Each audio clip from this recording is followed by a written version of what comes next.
Praise the Lord. I welcome you all to our Bible training. We have completed discipleship and evangelism, and today we'll be starting missions. దేవుని కొందరు చెల్లించుకుందాం. గత 7 నెలలుగా మనం దేవుని వాక్యం ధ్యానిస్తున్నాం. మొదటిగా శిష్యరకము అనే అంశం మీద మనం నేర్చుకున్నాము. ఆ తర్వాత స్వార్థీకరణ అనే అంశం మనం నేర్చుకున్నాము. ఈ దినం నుండి మిషన్స్ లేక పంపబడుట లేక కర్తవ్యము లేక పని అనే అంశం మీద మనము మాట్లాడుకుందాం. మిషన్స్ ఇది ఇంట్రొడక్షన్స్ అన్నమాట. ఈరోజు ఇంట్రొడక్షన్, మిషన్స్ గురించిన ఇంట్రొడక్షన్. మిషన్స్ ఈ మాట లాటిన్ వర్డ్ నుంచి వచ్చిందనమాట. లాటిన్ వర్డ్ నుంచి వచ్చింది. ఈ లాటిన్ వర్డ్ ఏంటి? మిస్సియో. మిస్సియో అనే మిస్సియో అనే మాట నుంచి అది వచ్చింది. దీని అర్థం ఏంటంటే act of sending or sending, పంపుట. సెండింగ్ అంటే ఏంటి? పంపుట. కనుక ఈ మిషన్స్ అంటే పంపుట లేక పని మీద పంపుట, పని మీద పంపబడుట. మనం ఎన్నో మాటలు చెప్పుకోవచ్చు. కనుక మిషన్స్ అంటే ఏంటంటే missions is the process of sending out missionaries for the work of the ministry. Definition ఇది. Missions is the process of sending out missionaries for the work of the ministry or of preaching the gospel of Jesus Christ and establishing local churches. కనుక definition ఏంటంటే missions అంటే ఏంటంటే మిషనరీస్ని పంపటం. మనకు machineries అంటే ఒక మాట అందరికి తెలుసు. మిషనరీస్ అంటే కదా, మనం ఒకప్పుడు మిషనరీస్ అంటే బయట నుంచి వచ్చిన వాళ్ళు మిషనరీస్ కదా. సాధారణంగా ఇంగ్లాండ్ నుంచి, అమెరికా నుండి, ఇంకా కొన్ని యూరోపియన్ కంట్రీస్ నుంచి కూడా మిషనరీస్ వచ్చినారు. ఒక గొప్ప సంగతి ఏంటంటే రష్యా నుంచి ఒక మిషనరీ కుటుంబము వాళ్ళు నడుచుకుంటూ వచ్చినట్టు చెప్తారు. రష్యా నుంచి నడుచుకుంటూ ఎక్కడికి వచ్చినారంటే ఇండియాలో, తెలంగాణలో ఎక్కడది ఆలేరు, భువనగిరి ఆ ప్రాంతాలకు వచ్చినారు. నడుచుకుంటూ వచ్చి సువార్త ప్రకటించి అక్కడ వాళ్ళు ఎంతో అన్ని స్థాపించినారు. కనుక మిషన్స్ అంటే మిషనరీస్ పంపుట. దేని కొరకంటే సువార్త ప్రకటించడానికి, అంతేకాకుండా అక్కడ స్థానిక సంఘాలను ఏర్పరచడానికి. కనుక మిషనరీస్ లేక మిషన్స్ అంటే పెద్ద పని అన్నమాట. శిష్యరికం అంటే ప్రభుని తెలుసుకొని ఒక ప్రభు యొక్క శిష్యుడిగా మారటం. అంతేకాకుండా ఆ తర్వాత ఏంటి మనం నేర్చుకున్నాము? స్వార్థీకరణ. స్వార్థీకరణ అంటే అన్య జనులకు స్వార్థ ప్రకటన చేయటం. వాక్యం తెలియని వారికి స్వార్థ ప్రకటించటం. అంటే ఈ శిష్యుడు ఆ విధంగా ఒక స్వార్థీకునిగా మారి స్వార్థ ప్రకటించాలి. అంతేకాకుండా ఈ విధంగా ఈ శిష్యుడు ఏం చేయాలంటే తర్వాత ఒక మిషనరీగా మారి ఏం చేయాలి? వెళ్ళాలన్నమాట. మిషనరీ అంటే ఏంటి? పంపబడటం నేర్చుకున్నాం కదా, అంటే వెళ్ళటం అనమాట. విలియం కేరీ అనే గొప్ప మిషనరీ గురించి మనకు అందరు తెలుసు కదా. విలియం కేరీ ఆయన ఇంగ్లాండ్ దేశం నుంచి ఇండియాకు వచ్చినాడు కదా. ఇంగ్లాండ్ దేశం నుంచి ఇండియాకు వచ్చినప్పుడు తన ఎన్నో కష్టాలు పడ్డాడు. ఎన్నో కష్టాలు. తన జీవిత చరిత్ర చదువుకుంటే చాలా బాధగా ఉంటుంది. కానీ ఆయన వచ్చినాడు. వచ్చి ఇండియాలో సేవ చేసినాడు. ఆయన భార్య అస్సలు ఒప్పుకోలేదు. అయినప్పటికీ ఆయన పోతున్నంటే ఆమె వచ్చింది. భార్య కనుక ఆయనతో పాటు వచ్చింది. వచ్చిన తర్వాత సేవ చేస్తుంటే చాలా అపోజిషన్. బెంగాల్ ఆ ప్రాంతాల్లో చాలా అపోజిషన్ అయినప్పటికీ నేను వెళ్ళారు. ఇంకా ఇంకోటి ఏంటంటే కుమారుడు చనిపోయినాడు. ఒక కుమారుడు ఇక్కడ చనిపోతాడు. కుమారుడు చనిపోతే ఎవ్వరు సహాయం చేయరు. దేనికి? ఆ కుమారుని పాతి పెట్టడానికి కూడా ఎవరు ముందుకు రారు.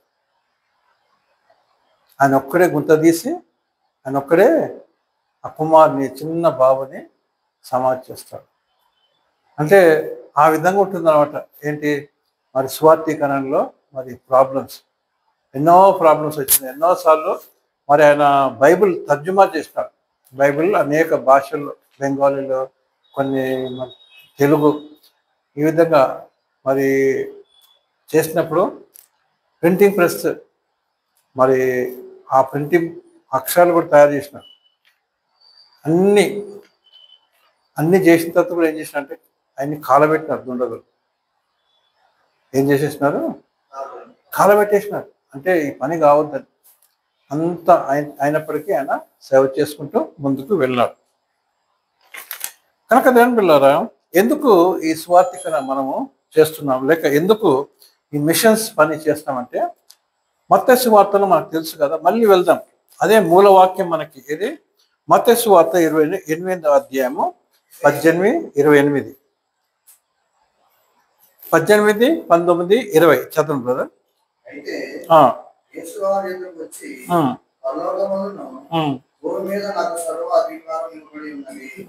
కాబట్టి మీరు వెళ్ళి సమస్త జనులను శిష్యులుగా చేయుడి, తండ్రికి కుమారునికి పరిశుద్ధాత్మ నామములోనికి వారిని బాప్తిసం ఇచ్చుచు, నేను మీకు ఏ సంగతి ఆజ్ఞాపించుచున్నానో వాటన్నిటిని గైకొనమని వారికి బోధించుడి. Praise the lord. హల్లెలూయా.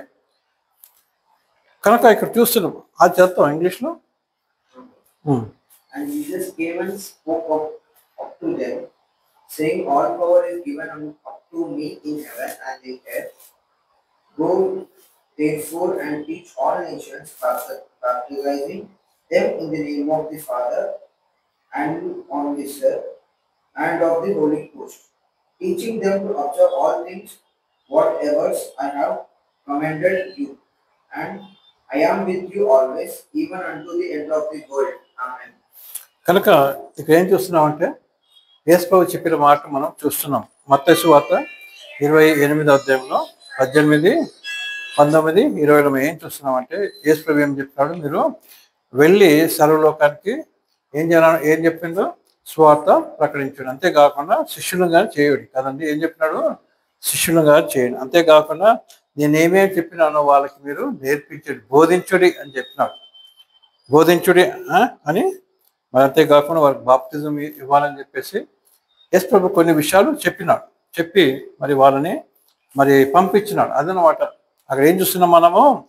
యేసు ప్రభు మరి వారిని అక్కడ ఈ గొప్ప ఏంటండి కమిషన్ ఇది ఇచ్చినట్టు మనం చూస్తున్నాం. గ్రేట్ కమిషన్, గొప్ప పని ఇదన్నమాట. పని అన్నమాట. ఇది గొప్ప ఆజ్ఞ ఇది గ్రేట్ కమిషన్ ఇచ్చి మరి వాళ్ళకు ఆ విధంగా చేయమని చెప్పినాడు. అయితే యేసు ప్రభు తన శిష్యులని మిషన్స్ మీద పంపటము మనం చూద్దాం. మనం ఇంట్రొడక్షన్ నేర్చుకుంటున్నాం కనుక యేసు ప్రభు తన శిష్యులను మిషన్స్ మీద పంపినాడు కదండి. యోహాను సువార్త 17వ అధ్యాయము 18వ వచనం. John chapter 17 and verse 18. The Lord Jesus sent out his disciples on missions work.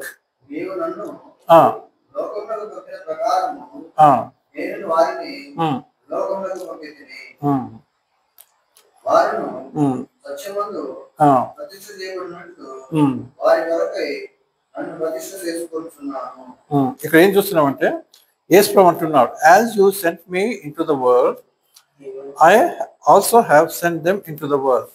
కనుక తండ్రితో మాట్లాడుతున్నాడు. యేసయ్య తండ్రితో మాట్లాడుతూ చెప్తున్నాడు, తండ్రి నీవు ఏ విధంగా నన్ను ఈ లోకానికి పంపించినాడు అంటే, ఒక విధంగా చూడాలంటే తండ్రి యేసు ప్రభుని ఏ విధంగా పంపించాడు? ఒక మిషనరీగా పంపించినాడు కదండి. అంటే యేసు ప్రభుకి జీవితము కేవలము మరి ఆయన రక్షకుడే కాదు, ఆయన దేవుని కుమారుడే కాదు. మరి నేను ఒక కొత్త మాట చెప్తున్నా ఏంటంటే, ఆయన ఒక మిషనరీగా కూడా వచ్చినాడు. అంటే ఏ విధంగా మిషనరీ పని చేయాలో యేసు ప్రభు మనకి చేసి చూపించినాడు కదండి.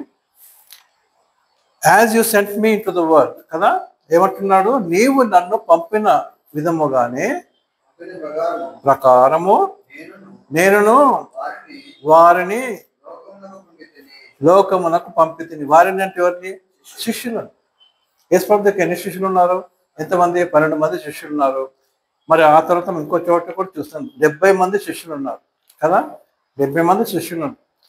అంటే ఈ 12 మంది దగ్గరగా ఉండేవాళ్ళు, ఈ 70 మంది ఇంకా కొద్దిగా పక్కకు ఉండేవాళ్ళు. అంతేకాకుండా చాలా మంది ఆయనని నమ్ముకోవటం కూడా జరిగింది. కనుక మరి ఎప్పుడు ఏ విధంగా ప్రభు పంపినాడు? మత్తయి సువార్తలోకి వెళ్దాం. మనం మత్తయి సువార్త 10వ అధ్యాయం మొదటి 5 వచనాలు చదువుకుందాం. Matthew chapter 10 and verse 1 to 5. ఆయన తన 12 శిష్యులను పిలిచి అపవిత్రాత్మలను వెళ్ళగొట్టుటకును ప్రతి విధమైన రోగమును ప్రతి విధమైన వ్యాధిని స్వస్థపరచుటకును వారికి అధికారం ఇచ్చెను. వారికి అధికారము ఇచ్చెను. Praise the lord. హల్లెలూయా. ఆ 12 మంది అపొస్తలుల పేర్లు ఏమనగా మొదట పేతురు అనబడిన సీమోను, అతని సహోదరుడు అంద్రెయ, జబదయి కుమారుడు యాకోబు, అతని సహోదరుడు యోహాను, ఫిలిప్పి, బర్తలోమయ, తోమా, సుంకరయైన మత్తయి, అల్ఫయి కుమారుడు యాకోబు, సత్యమయైన మార్గల లెబ్బాయి, కనానీయుడైన సీమోను, ఆయనను అప్పగించిన ఇశ్రాయేలు యోధా. యేసు ఆ 12 మందిని పంపుచు వారిని చూసి వారిని ఆజ్ఞాపించింది ఏమనగా, మీరు అన్ని జనుల దారిలోనికి వెళ్ళకూడి సమరిగా ఏ పట్టణంలో ప్రవేశించకూడదు, కానీ ఇశ్రాయేలు మా వంశంలో నశించిన గొర్రెల వద్దకే వెళ్ళండి. ఇక్కడ ఏం చూస్తున్నామంటే, మొదటిగా యేసు ప్రభు మరి ఈ 12 మందిని పంపినప్పుడు ఏం చేసినట్టు ఆయన, మీరు ఫస్ట్ వెళ్ళి ఎవరి సువార్త ప్రకటించాలి? ఇశ్రాయేల్ ప్రజలకి ప్రకటించండి. ఎందుకంటే వాళ్ళు రక్షింపబడాలి అని యేసయ్య యొక్క మరి ఆశ కదండి. ఎందుకంటే వారు ఎన్నుకోబడ్డారు. ఆదికాండం 12వ అధ్యాయంలో మనం చూస్తాం కదా, దేవుడు అబ్రహాముని ఎన్నుకున్నాడు కదా. ఎన్నుకొని మరి తనని మరి ఎన్నుకున్నాడు. ఆ తర్వాత మరి ఆయన వంశమే, ఆయన పిల్లలే మరి ఇశ్రాయేల్. సరే, దాంట్లో మనం వెళ్ళట్లేదు. కనుక నేను పిల్లలు ఇక్కడ ఏం స్పెసిఫిక్గా ఏం చెప్తున్నాడు? మరి మీరు అన్య జనుల వారికి మీరు వెళ్ళకుండా ఎక్కడ వెళ్ళాలి? మీరు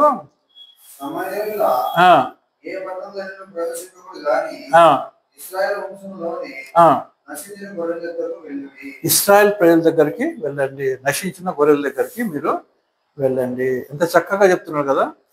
అంటే వారిని అక్కడ పంపించినాడు కదండి. ఇదేనమాట యేసు ప్రభు మరి యోహాను సువార్తలో 17వ అధ్యాయంలో 18వ వచనం మనం చూస్తున్నాం కదా, నీవు నన్ను పంపిన ప్రకారము నేను వీళ్ళని పంపిస్తున్నాను.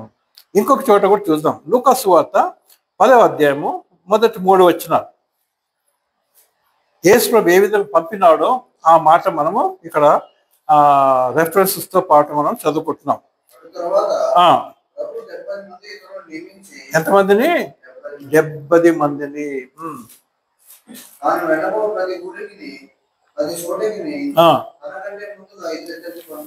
ఏ విధంగా ఎంతమందిని పంపించాడు? ఇద్దరిద్దరు. అంటే ఇద్దరిద్దరు ఉంటే మంచిది అని చెప్పేసి పంపించినాడు కదా. మరి బైబిల్లో మనం చూస్తాం ఏంటంటే, సామెతల్లో ఒకళ్ళకన్నా ఇద్దరు మేలు అని మనం ఇంతకుముందు నేర్చుకున్నాము. కనుక ఇద్దరినే పంపించినాడు. అంటే ఒకరికొకరు తోడు అక్కడ ఉంటుంది కదా, ఒకరికన్నా ఇద్దరు మేలు. ఎందుకంటే ఒకడు పడిపోతే మరి వాడిని ఇంకొకడు లేపుతాడు కదా. కనుక మరి స్వార్థికులు కూడా చాలా జాగ్రత్తగా ఉంటారు. గబుక్కున ఒకరు పోవద్దు. ఎస్పెషలీ ఇటువంటి సమయంలో, ఇటువంటి భయంకరమైన సమయంలో యేసయ్య మాటలు ఉంటే ఎంతో జ్ఞానము దాంట్లో కదండి. కనుక ఇద్దరు వెళ్ళాలి. ఇద్దరు ఉంటేనే మనకి తోడు, ఒకరికొకరు తోడు, సహాయం అన్నమాట. కనుక ఇక్కడ ఏం చూస్తున్నాం మనము? లూకాసు వార్త చాప్టర్ 10 and verses 1 to 3. పంపినప్పుడు ఆయన ఆ, వారితో ఇట్లా నేను కోత విస్తారంగా ఉన్నది ఆ, ఏమన్నాడు? కోత విస్తారముగా ఉన్నది కానీ పనివారే పనివారే కొద్దిమంది. కొద్ది మందిగా ఉన్నారు. కాబట్టి కాబట్టి కోత యజమాని ఉమ్, తన కోతకు ఉమ్, పనివారిని పంప వేడుకున్నది. ఉమ్, మీరు వెల్లుడి ఉమ్, ఇదిగో ఉమ్. తోడేల మధ్యకు గొర్రె పిల్లలు పంపినట్టు నేను మిమ్మల్ని పంపుతున్నాను. ఇంకోటి ఏమన్నాడు? ముందుగానే వార్నింగ్, అంటే ఉన్నదోనే చెప్పేస్తున్నాడు. నేను ఏ విధంగా పంపిస్తున్నాడు మిమ్మల్ని? తోడేళ్ల మధ్యలో పంపిస్తున్నా. ఏ విధంగా పంపిస్తున్నా? మిమ్మల్ని సింహాలుగా పంపట్లేదు. ఏ విధంగా పంపుతున్నాడు? మిమ్మల్ని గొర్రెలుగా పంపిస్తున్నాను కదండి. అంటే దాని అర్థం ఏంటంటే ఆ దెబ్బకి మరి వాళ్ళు పోవాలా వద్దా అనేది నిర్ణయించుకుంటారు అన్నమాట. ఇప్పుడు ఎక్కడ పోవాలి? నేను ఒక గొర్రెను, నేను ఎక్కడ పోవాలి? తోడేళ్ళ మధ్యలోకి వెళ్ళాలి. వెళ్ళాలన్నా వద్దా అదనమాట. కనుక యేసు ప్రభు అన్ని ముందే చెప్పేశాను. అంటే చాలా కష్టంగా ఉంటుంది సేవ, అంటే చాలా కష్టంగా ఉంటుంది. కనుక దేని బిడ్డలారా, మరి ఈ విధంగా ఎంతమందిని పంపన్నాడు? ఇద్దరిద్దరిని వెళ్ళమన్నాడు. అంతేకాకుండా మరి మీరు వెళ్ళండి కదా, తోడేళ్ళ మధ్యలో పంపిస్తున్నాడు. కనుక దేని బిడ్డలారా, కానీ ఇక్కడ ఏమన్నాడు మళ్ళీ? ఇదిగో నేను మీకు ఎల్లప్పుడూ తోడుగా ఉంటాను, యుగ సమాప్తి వరకు నేను మీకు తోడుగా ఉంటాను. కనుక మరి చేసే మాటలు మనం వింటూ మనం ముందుకు వెళ్ళాలి అదనమాట. ఏ విధంగా యేసు ప్రభు శిష్యులను సేవకి పంపించినాడో అది మిషనరీ వర్క్ అనమాట. అదే మిషన్స్ అనమాట. అంతేకాకుండా ఇంకొక మాట ఏంటంటే, మరి యోహాను సువార్త 20వ అధ్యాయంలో 21వ వచనం, జాన్ చాప్టర్ 20 and verse 21. అప్పుడు యేసు మరలా మీకు సమాధానం కలుగును గాక. తండ్రి నన్ను పంపిన ప్రకారము నేను మిమ్మల్ని పంపుతున్నానని వారితో చెప్పాను. ఇది మళ్ళీ రెండోసారి చెప్తున్నాడు కదా. మొదట ఎప్పుడన్నాడు? 17వ అధ్యాయంలో 18 వచనంలో అన్నాడు. ఇప్పుడు రెండోసారి ఏమంటున్నాడు? 20వ అధ్యాయంలో 21వ వచనం. అప్పుడు యేసు మరలా మీకు సమాధానము కలుగునుగాక. తండ్రి నన్ను పంపిన ప్రకారము నేనును మిమ్మను పంపుచున్నాను అని వారితో చెప్పారు. 2 సార్లు అదే మాట అంటున్నాడు. ఏమన్నాడు? తండ్రి నన్ను ఏ విధంగా ఈ లోకానికి పంపిస్తున్నాడు, నేను ఆ విధంగానే మిమ్మల్ని ఈ లోకానికి పంపిస్తున్నాను, అంటే బయటకు పంపిస్తున్నా. Praise the lord, hallelujah. కనుక దేవుని బిడ్డలారా, peace to you, as the father sent me I also send you. కనుక మిషన్స్ అంటే సెండింగ్ అవుట్. మిషన్స్ అంటే ఏంటి? పంపబడుతా, బయటికి పంపబడుతా, లోకానికి పంపబడుతా కదండి. అదనమాట దాని అర్థం. కనుక దేవుని బిడ్డలారా, మరి ముగింపులో మనం కొన్ని విషయాలు నేర్చుకుందాం. కన్క్లూజన్ ఏంటంటే, missions is from the heart of God. ఈ మిషన్స్ లేక పంపబడుతా అనే మాట ఎక్కడి నుంచి వచ్చింది? దేవుని హృదయంలోకి నుంచి వచ్చింది అనమాట కదా. దేవుని యొక్క హృదయంలో కదా. మరి దేవుని హృదయంలో ఏంటి? ఎప్పుడు మనుషులు పరలోక రాజ్యానికి వెళ్ళాలని ఆయన ఆశ, మనుషులు మంచిగా జీవించాలని ఆయన ఆశ. ఎందుకంటే దేవుడు మంచి దేవుడు, ప్రేమగల దేవుడు కదండి. కనుక ఆయన మనమంతా మంచిగా జీవించాలని, మనమంతా ప్రేమతో జీవించాలని ఆయన ఆశ కలిగి ఉన్నాడు కదండి. ఆయన ఆశ కలిగి ఉన్నాడు. కనుకనే మరి ఆయన సొంత కుమారునే పంపించాడు కదా. ఇంత మంచి చక్కగా మనము యోహాను సువార్త 17 అధ్యాయం 18 వచనం చదువుకున్నాము కదండి. మరి నీవు నన్ను పంపిన విధముగా నేను వీళ్ళని పంపించాను అంటే, మరి ఆ మాట ఎక్కడ తెలుసుకుంటాం మనం? యోహాను సువార్త 16వ అధ్యాయంలో, దేవుడు లోకమును ఎంతో ప్రేమించను కనుక తన అద్వితీయ కుమారుని యందు విశ్వాసం ఉంచు ప్రతివాడు నశింపక నిత్య జీవితం పొందినట్లు ఆయనను అనుగ్రహించండి. అంటే ఆయనను అనుగ్రహించినట్టు ఆయనను లోకానికి అనుగ్రహించాడు కదండి. కనుక దేని బిడ్డ John 3:16, for God so loved the world that he gave his only begotten son, that whosoever believeth in him should not perish but have everlasting life. కదా, కనుక దేవుడు ఎవరిని పంపించినాడు? యేసు ప్రభుని పంపించినాడు. యేసు ప్రభు రక్షకుడు కదండి, ఈజ్ ద సేవియర్. కానీ at the same time is also missionary కదండి. కనుక దేవుని బిడ్డలారా, మరి సాధారణంగా ఈ మాట ఎవరు మాట అనరు, కానీ నేను అనేస్తున్నాను. యేసయ్య ఏ విధంగా వచ్చినాడంటే ఒక మిషనరీగా వచ్చి, ఎందుకంటే ఏమన్నాడు? తండ్రి నీవు నన్ను పంపిన విధంగా నేను వీళ్ళని పంపిస్తున్నాను, మిషనరీస్గా పంపిస్తున్నాను. కనుక దేవుని బిడ్డలారా, మరి మిషనరీస్గా చాలా భారం ఉంటుంది కదండి. మిషనరీస్కి ఏముంటుందండి? చాలా భారం. ఎందుకంటే ఇది దేవుని హృదయం నుంచి వచ్చిన మరి ఆశ. అంతేకాకుండా దేనికి? నశించేవాడిని రక్షించటకు మరి దేవుని యొక్క ఆశ. యేసు ఏమంటాడు? మరి జక్కయ్య ఇంటికి వచ్చినప్పుడు ఇప్పుడు ఏమంటాడు అక్కడ? మనుష్య కుమారుడు నశించిన దానిని వెతికి రక్షించటకు వస్తున్నాడు అని అంటాడు కదండి. అక్కడ 19-10 ఇక్కడ మనం చూస్తాం. కనుక machines is from the heart of God. Machines లేక పంపబడటం, కర్తవ్యం, ఈ పని దేవుని హృదయం నుంచి వచ్చింది. రెండోదిగా ఏం చూస్తున్నామండి? God wants us to take up the challenge. ఈ ఛాలెంజ్ మనం తీసుకోవాలి కదండి. ఈ ఛాలెంజ్ మనం తీసుకోవాలని దేవుడు మనకి ఒక ఛాలెంజ్ పెట్టినాడు. ఏమన్నా పెట్టినాడు ఛాలెంజ్? ఇదిగో నేను మిమ్మల్ని తోడేళ్ల మధ్య పంపిస్తున్నా అని, తోడేళ్ల మధ్య పంపిస్తున్నా ఛాలెంజ్ అని యేసయ్య అంటున్నాడు. ఛాలెంజ్ అంటే అప్పుడు మనం ఏం చేయాలా? ఛాలెంజ్ అని చెప్పన్నాడు. కానీ ఆయన సహాయం కూడా, మన సొంత శక్తి మనం మీద పోవటానికి వీల్లేదు. దేవుడి శక్తిలోనే మనం పోవాలి, పరిశుద్ధాత్మ నడిపింపులోనే మనము వెళ్ళాలి, యేసయ్య మాటలు తీసుకొని మనము వెళ్ళాలి. మన సొంత మాట చెప్పడానికి వీల్లేదు కదండి. కనుక God wants us to take up the challenge.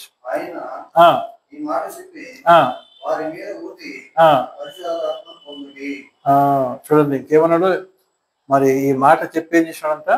వారి మీదకి ఊది పరిశుద్ధాత్మను పొందుకున్నాడు అని వారికి స్పెసిఫిక్గా, అంటే వాళ్ళకి 12 మందికి మరి ఆ పని నిమిత్తము పరిశుద్ధాత్మను వారికి ఇచ్చినాడు కదండి. దేవుని స్తోత్రం, హల్లెలూయా. మూడోదిగా ఏంటంటే మరి ముగింపులో we have to fulfil the great commission కదండి. ఈ గొప్ప ఆజ్ఞ, యేసయ్య ఇచ్చిన గొప్ప ఆజ్ఞ మనం ఏం చేయాలి? అది చెయ్యాలి. ఆ గొప్ప ఆజ్ఞ ఏంటి? మత్తయి సువార్త 28:18-19-20, మీరు సర్వలోకానికి వెళ్ళి సువార్తను ప్రకటించండి. అది గొప్ప ఆజ్ఞ. మనం చెయ్యాలి, ఫుల్ఫిల్ చేయాలి. కనుకనే మనల్ని పిలుచుకున్నారు. కనుక దేవుని బిడ్డలారా, మనకి ఎంత చాతనైతే, ఎంత వీలైతే అంత మనము చేయాలి కదండి. మనం చేయాలి. ఇందాకనే మనం పాట పాడుకున్నాం కదా, వెళ్ళే వాళ్ళని మీరు స్వార్థ ప్రకటించటకు వెళ్ళగలిగితే మీరు వెళ్ళండి. వెళ్ళగలిగితే మీరు తప్పక వెళ్ళండి, వెళ్ళలేకపోతే వెళ్ళే వారిని పంపండి. ప్రైజ్ ది లార్డ్, హల్లెలూయా కదండి. మంచి పాట. నా పేరే తెలియని ప్రజలు ఎందరో ఉన్నారు కదండి. కనుక యేసయ్య నామం తెలియని ప్రజలు లోకంలో చాలా మంది ఉన్నారు. కనుక మరి మనము ఈ స్వార్థ పని చేయాలి కదండి. కనుక మిషన్స్ మీద మనం వెళ్ళాలి. ఒకప్పుడు మిషనరీ వర్క్ అంటే చాలామంది మరి వెళ్ళేవారు కదండి. ఒక మిషనరీగా వెళ్ళేవారు అమెరికా దేశం నుండి, యూరోపియన్ దేశం నుంచి, మరి ఈ విధంగా ఇంగ్లాండ్ నుంచి, ఐర్లాండ్ నుండి, స్కాట్లాండ్ నుండి వాళ్ళు వెళ్ళేవారు. అయితే దేవుని పిల్లారా, మనము దేవుని వాక్యం తెలుసుకున్నాము, విన్నాము. మనం ఏం చేయాలి? ఇప్పుడు మనం కూడా వెళ్ళాలి. మనము మన దేశం నుంచి బయటకు వెళ్ళాలి. వేరే దేశం నుంచి వాళ్ళు వచ్చి సువార్త ప్రకటించినారు, మనము మేలు పొందుకున్నాము, రక్షణ పొందుకున్నాము. అయితే మనం ఏం చేయాలి? మనము మన దేశం వదిలిపెట్టి బయటికి వెళ్ళి సువార్త ప్రకటించారు. అదన్నమాట దేవునికి స్తోత్రం. హల్లెలూయా. ఎందుకంటే ఇక రాను రాను ఇంకేమైపోతే ఇప్పటికే చాలా ఇబ్బందులు స్టార్ట్ అయిపోయినాయి. కనుక ఇంకా ఫ్యూచర్లో ఏవైతే అంటే మరి ఇంకా ఈ వీసా సిస్టమ్ ఇవన్నీ ఇంకా మరి ఎవరిని రాకుండా చేస్తుంటారు. కనుక మనం దేవుడు ఒకవేళ మనల్ని ప్రేరేపించి మనం బయట దేశాలకి మనం వెళ్తే కూడా అక్కడ ఏం చేయాలి? సువార్త ప్రకటించాలి. So thank you very much. మరి ఈరోజు మనం మిషన్స్ అనే అంశం మీద స్వార్థ పని అనే అంశం లేక కర్తవ్యం అనే అంశం మనం నేర్చుకున్నాము. కనుక మరి మన జీవితంలో నేర్చుకొని ఈ మిషన్స్ అంటే ఇంకొక మాట కూడా నేను చెప్పాలనుకుంటున్నానంటే మరి ఏ విధంగా ఒక సైనికుడు మరి పంపించినప్పుడు ఏం చేస్తాడో సైనికుడు వెళ్తాడు అంతే కదా, తన ఆయుధాలు తీసుకొని వెళ్ళిపోతాడు, సైనికుడు వెళ్ళిపోతాడు. కానీ మనకున్నది ఏంటో చెప్పండి, ఒకటే బైబిల్ కదా, బైబిల్ తీసుకొని మనము వెళ్ళాలి. కనుక తిమోతికి రాస్తే ఏమంటాడు? క్రీస్తు యొక్క మంచి ఖైదీగా సైనికునిగా నీవు ఉండి అంటాడు కదా పౌలు భక్తుడు. కనుక దేవుని బిడ్డలారా మనం పంపబడతాం కదండి. ఏ విధంగా మరి ఒక సైనికుడు పంపబడతాడు, అదేవిధంగా యేసు ప్రభు మనల్ని సేవకులకు పంపిస్తున్నాడు. కనుక అది మన జీవితంలో జ్ఞాపకం చేసుకుందాం. మరి ఇంకా రానున్న రోజుల్లో అనేక విషయాలు మనం నేర్చుకుందాం. దేవుడు మనకి ఇచ్చిన అవకాశం బట్టి దేవునికే వందనాలు చెల్లించుకుందాం. Praise the lord.